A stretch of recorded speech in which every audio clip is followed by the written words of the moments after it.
Hello दोस्तों, आपका मेरे YouTube चैनल पर स्वागत है। यदि आप मेरे चैनल पर नए हो तो चैनल को सब्सक्राइब अवश्य करें तथा बगल में दी गई बेल आइकन को भी दबा दें ताकि ऐसे ही मज़ेदार वीडियो का नोटिफिकेशन आपके पास हमेशा पहुंचता रहे। दोस्तों, आज मैं आपको तकदीर का खेल कहानी सुनाऊंगी, तो चलिए शुरू करते हैं। आपसे निवेदन है कि वीडियो को अंत तक जरूर देखें। बात बहुत पुरानी है। गुजरात के सूरत में मनसुख लाल नाम के एक रत्नों के व्यापारी रहते थे। इनका कारोबार कीमती रत्न का था। मनसुख लाल का कारोबार दुनिया के दूर तक के देशों में फैला हुआ था। मनसुख लाल का पूरा सूरत शहर में बहुत इज्जत और रुतबा था। मनसुख लाल के दो बेटे थे जिनका नाम रामलाल और श्यामलाल था। रामलाल को बहुत घमंड था दौलत और रुतबे का, जबकि श्यामलाल एक शरीफ और सुलझा हुआ इंसान था। रामलाल में घमंड के साथ साथ ईर्ष्या और बेईमानी जैसे अवगुण भी थे। समय के साथ साथ मनसुख लाल की उम्र बढ़ती जा रही थी। ऐसे में उनके दोनों बेटों ने कारोबार में पिता का अधिक से अधिक हाथ बटाना शुरू कर दिया था। समय अपनी चाल से चलता रहा और एक दिन मनसुख लाल चल बसे और रामलाल और श्यामलाल के कंधों पर कारोबार का पूरा भार आ गया। रामलाल ने बड़ा भाई होने के नाते व्यापारिक फैसलों में अपनी मर्जी की चलानी शुरू कर दी। रामलाल बेईमानी और मक्कारी भरे फैसले लेने लगा। असली रत्न के नाम पर वह नकली रत्न का व्यापार करने लगा, जिससे उसका मुनाफा बढ़ने लगा। इस गंदे काम से उसका चरित्र भी गंदा होने लगा था। वह परिवार में उन्मादी जैसा व्यवहार करने लगा, दौलत के घमंड में।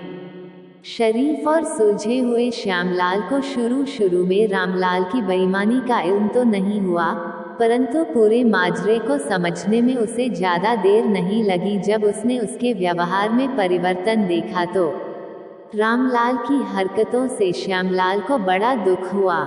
वह रामलाल को सही रास्ते पर लाने और समझाने की कोशिश भी की, परंतु वह कामयाब न हुआ रहा। उल्टा रामलाल श्यामल से खफा हो गया और व्यापार में बिखरने लगा। बंटवारे में भी उसने बेईमानी की साजिश रची, घर में कलह का माहौल फैला दिया।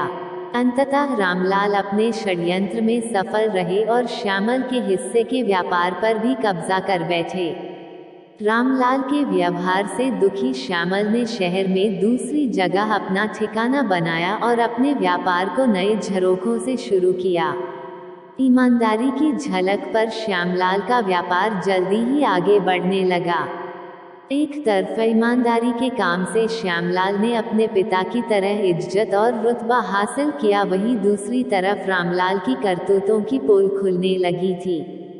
नकली रत्न के व्यापार के कारण रत्न बाजार में रामलाल की साख को जोरदार धक्का लगा और लोगों ने उस पर विश्वास करना बंद कर दिया। उसके व्यापार का दायरा सिमटने लगा।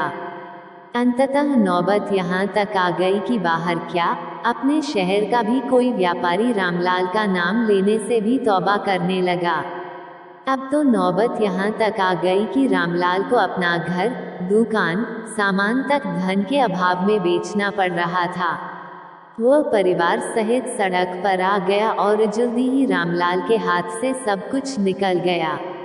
अब रामलाल को अपने किए पर पछतावा हो रहा था, परंतु उसकी तकदीर ने जो खेल खेल दिया था उससे आसानी से पीछे आना उसके लिए संभव नहीं था। दूसरी तरफ श्यामलाल की तकदीर का खेल था, जिसकी बदौलत वह रंग से राजा बन गया था।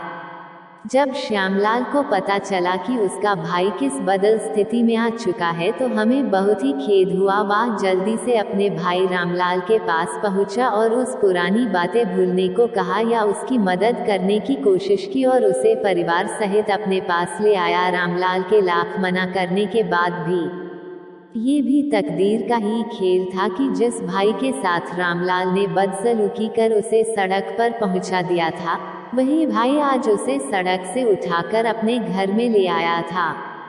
दोस्तों, आशा करते हैं कि आपको मेरी यह कहानी जरूर पसंद आई होगी।